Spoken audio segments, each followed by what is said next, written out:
And a great crowd of people followed him, because they saw the signs he had performed by healing those who were ill.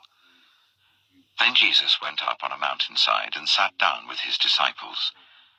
The Jewish Passover festival was near.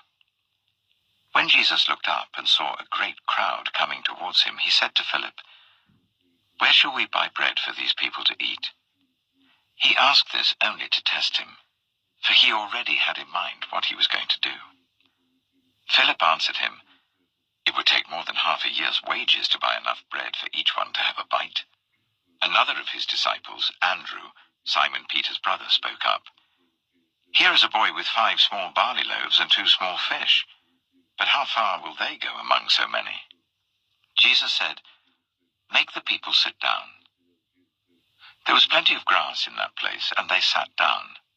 About 5,000 men were there.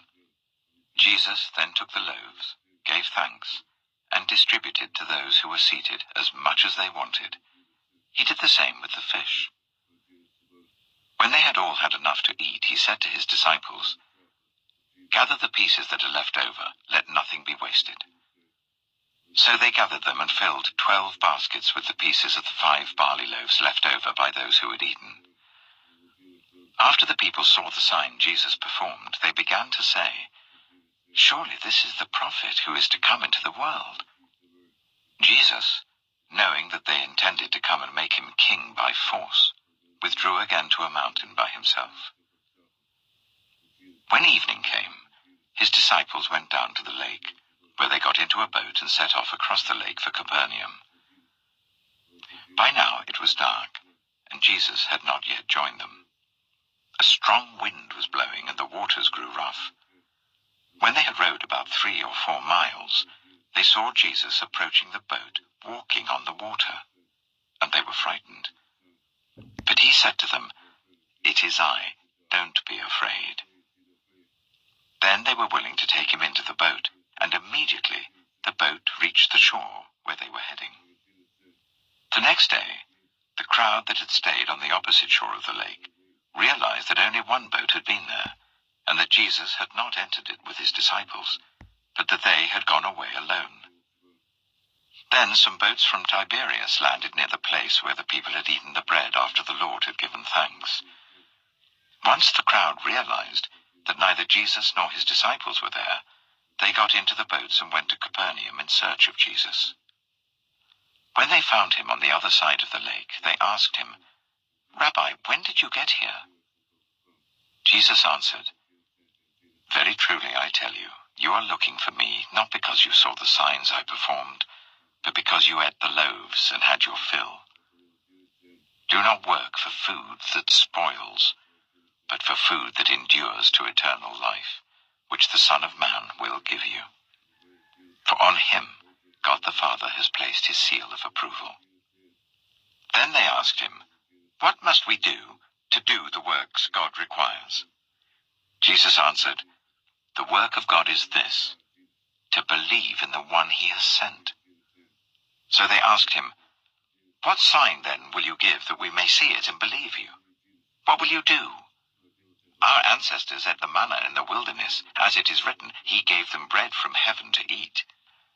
Jesus said to them, "Very truly I tell you, it is not Moses who has given you the bread from heaven, but it is my Father who gives you the true bread from heaven. For the bread of God is the bread that comes down from heaven and gives life to the world." "Sir," they said, "always give us this bread." Then Jesus declared, "I am the bread of life. Whoever comes to me will never go hungry, and whoever believes in me will never be thirsty. But as I told you, you have seen me, and still you do not believe. All those the Father gives me will come to me, and whoever comes to me I will never drive away. For I have come down from heaven not to do my will, but to do the will of him who sent me. And this is the will of him who sent me, that I shall lose none of all those he has given me, but raise them up at the last day. For my Father's will is that everyone who looks to the Son and believes in him shall have eternal life, and I will raise them up at the last day."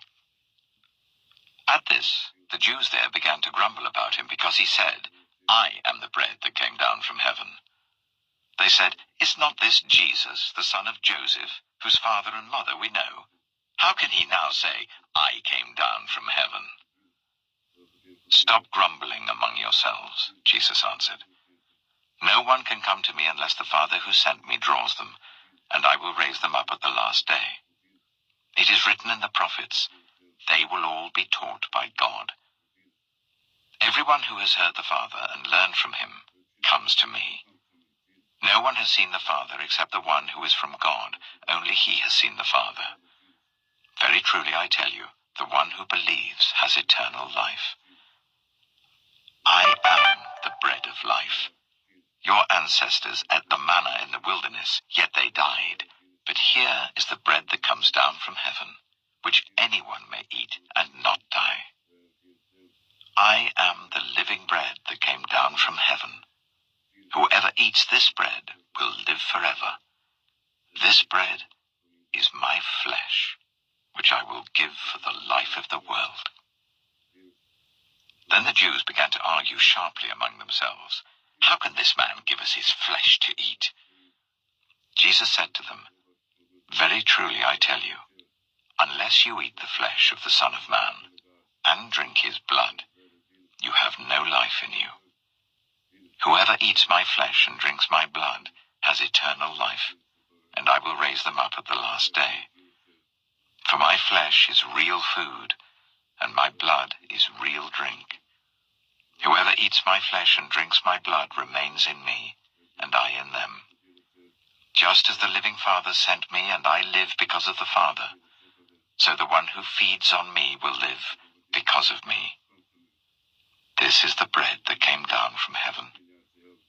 Your ancestors ate manna and died, but whoever feeds on this bread will live forever." He said this while teaching in the synagogue in Capernaum. On hearing it, many of his disciples said, "This is a hard teaching. Who can accept it?" Aware that his disciples were grumbling about this, Jesus said to them, "Does this offend you? Then what if you see the Son of Man ascend to where he was before? The Spirit gives life, the flesh counts for nothing. The words I have spoken to you, they are full of the Spirit and life. Yet there are some of you who do not believe." For Jesus had known from the beginning which of them didn't believe and who would betray him. He went on to say, "This is why I told you that no one can come to me unless the Father has enabled them."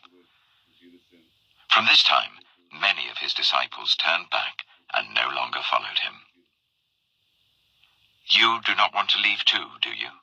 Jesus asked the 12. Simon Peter answered, "Lord, to whom shall we go? You have the words of eternal life. We have come to believe and to know that you are the Holy One of God." Then Jesus replied, "Have I not chosen you, the 12? Yet one of you is a devil." He meant Judas, the son of Simon Iscariot, who, though one of the 12, was later to betray him. John chapter 7.